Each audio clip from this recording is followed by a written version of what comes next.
The sun is rising, here comes the dust, and another lost soul gets off the bus. They come for gold, they come for pleasure, and a lot end up like me and you.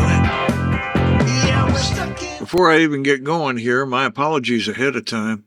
I had some laptop and camera issues, so some of what I recorded, the lighting is not right, and I'll try to color correct as I go.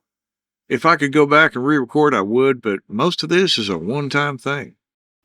It's been a little bit, but I'm back with part 4 of the Atlantis B-29 that I hope to decal into a Tu-4 with more dry brushing of the window frames. Quick disclaimer, any names I name are just me talking. At the time of making this video, I have no sponsors. Canopy's not entirely accurate. Atlantis repopped the Revell model beautifully, but I don't have access to a vintage version, and I couldn't find a good pic, so I can't tell you if Revell got it wrong in the first place, or if using the old molds or something else maybe caused some detail to go missing. It's going to take a little paint doctoring to get a reasonable representation. Setting the canopy aside for that part of the frame to dry, I can touch up the propellers where I cut them off the parts tree.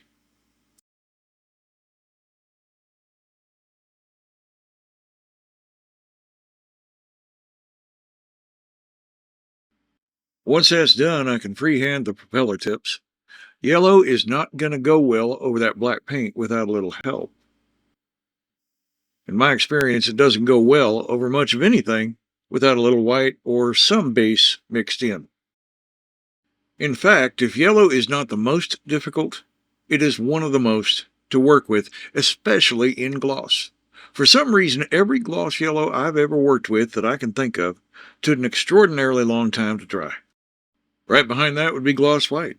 That's why if I want a gloss finish, I use satin or flat and clear coat it with whatever sheen I want. If I haven't mentioned, these softback sanding sponge sticks are really nice. I got them not too long ago from a company called Model. Using a sponge, these are more flexible than sticks I've used in the past, and frankly, it just makes it easier. For me, at least. Now, I did say there's almost no fit issues. This is just me being picky. I could ignore this, but circular insets with a seam like these can be problematic.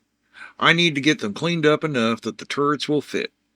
Even worse is if it's the ones going through the clear dome inserts. If you're good with seeing a line behind a dome window, great. Me, I'd like to eliminate that, and I've tried a number of ways to solve the problem. Here, I'm hot gluing a piece of sandpaper to the top of a plastic wire connector. It should take down the worst of any raised glue line along the seam. And again, for the turret, they just need to fit. Not a bad idea, and a variation on this theme helped, but it didn't work quite as well as I'd hoped. The turret should be fine, but I think when I get to the clear domes, I'm going to paint the insets black, and that should pretty much hide any lines. You get to watch as I try something different. A number of years ago, I watched a video of somebody building an airfix kit that he painted entirely with a brush. The nose of this canopy has short, curved places that would be difficult to tape. What that other builder did was freehand the cockpit, and then he came back and scraped away what he didn't want with a toothpick. That does mean I have to use acrylic, which I already have been, and I have no idea if this is going to work, but I'm going to give it a try. I'll dry fit the engines and paint them separately before attaching them. Seems each piece is the same.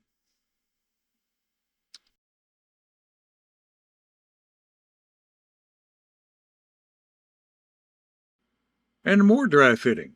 I didn't catch it at first, but they only go on one way. And thank you, Atlantis, the elevators are numbered.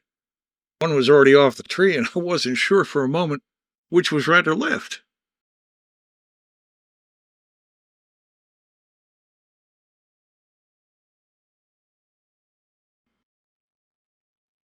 There is almost no flash, and just a little line from the mold on the elevators. Hardly noticeable.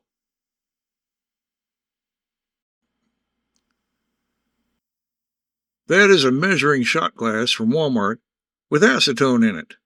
I'll use a none too expensive brush I can afford to lose, if it happens, to glue the elevators in place.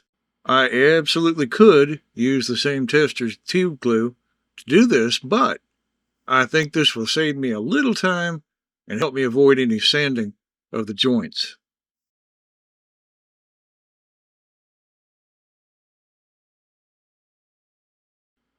I do want to make sure I get both sides, and I'll watch the capillary action to be certain it made it the whole way along the joints.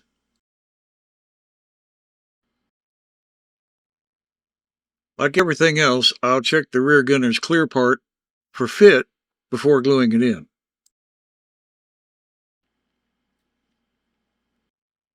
Turns out, for me at least, I had to cut a small bit of the part to get it to fit.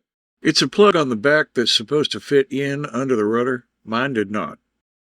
Somewhere in these videos I mentioned that the side cutters I use for clear parts are pretty much reserved for plastic only.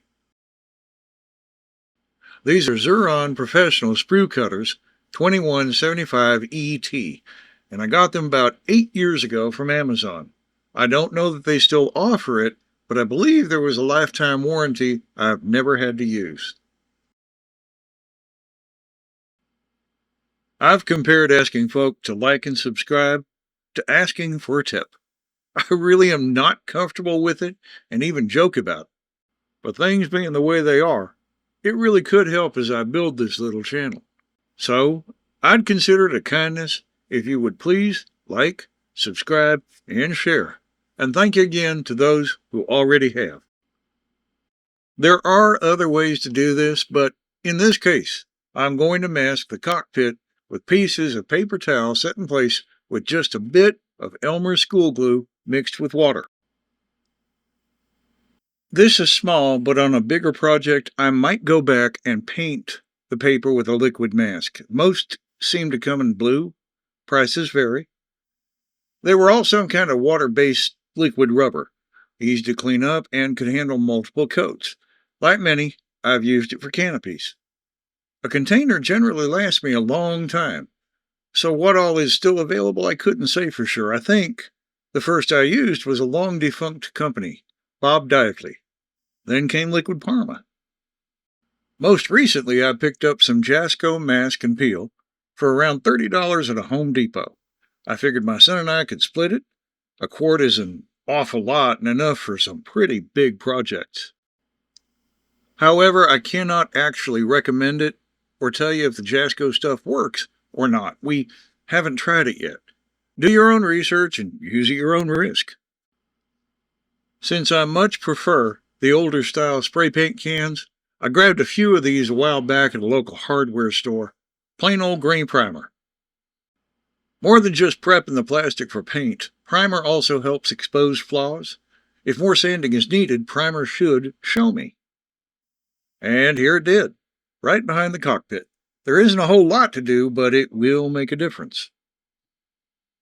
One of the 4 turrets sits on a raised circular platform behind the cockpit, and I just had a feeling it might not go on with that molded peg as well as without. Also, that turret needs a little cleanup, including the smallest bit of flash between 2 of the barrels. I haven't even looked to see if the others are the same yet. I had to be very careful not to snap any of the barrels off.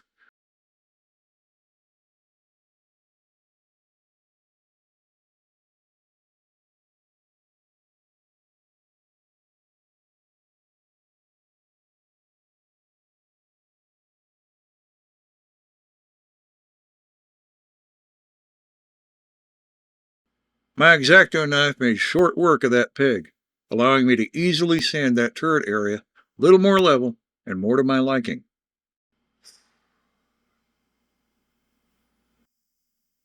Another good reason to pay attention and to reference the instructions, I almost missed the rear gun. One of the few things Atlantis got wrong, it says to paint that piece black. I believe that would be an error.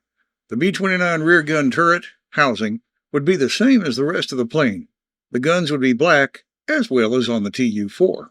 This peg lines things up just fine, so it can stay. We are coming down the finish line for part 4. I'm a little surprised at how little I got done, but then again, these videos are the abridged version to begin with. Clothespins to help it stand the way I want for drying, and I can get on with rattle can spraying with Rust-Oleum 2X metallic aluminum. Sometimes one needs cheater glasses, as a friend calls them. Before I get out of here, I will take you back to the nose of the canopy. It's had time to dry, and we'll see if scraping the excess off actually works for that rounded area. It worked a bit as is, but I found it needed a sharper point. And no, it's not a toothpick. I suppose one could use a skewer that way. I think this is one of the only, if not the first times I've done this for a canopy. I'm old enough to forget things. Honestly, at first I was doubtful about the results, but after scraping some more, I think this is going to work well enough. Regardless, it's about that 12-minute mark, and as I have duly noted before, attention spans being what they are, especially mine, it's time to wrap it up for now. Lord willing, and I have no reason to believe he is not, I'll be back for too long with part 5 of the Atlantis B-29 that I hope will eventually become a Tu-4.